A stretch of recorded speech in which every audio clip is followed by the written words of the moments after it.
Right friends, చూడండి ఇదిగోండి తాలింపు వేసి శనగపప్పు, ఆవాలు, జీలకర్ర, ఎండుమిర్చి, ఇదిగోండి దీంతో ఎక్కువ చిన్నుల్లిపాయలు కావాలి. ఇదిగోండి ఎల్లిపాయలు అంటారు. ఇవి వేసుకోవాలి, చాలా కొంచెం ఎక్కువే వేసుకుంటేనే దీనికి టేస్ట్ బాగుంటుంది.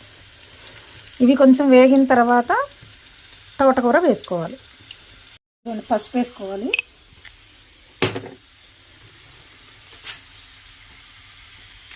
తోటకూర,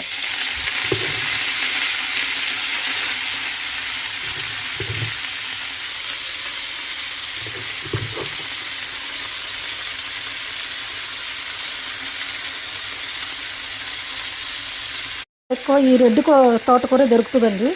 అది కూడా ఇండియన్ స్టోరేజ్కి వెళ్తేనే దొరుకుతుంది. మామూలు స్టోరేజ్లో ఇక్కడ వాళ్ళు తినరు కదా, జర్మనీసు. మన కేవలం మన ఇండియా వాళ్ళే తింటాం. ఇది నేను ఈ తోటకూరని హైదరాబాదు నా బాల్కనీలో కూడా చేశానండి. నా పాత వీడియోలు, ఓల్డ్ వీడియోస్ ఉంటాయి, దాంట్లో మీరు చూడండి.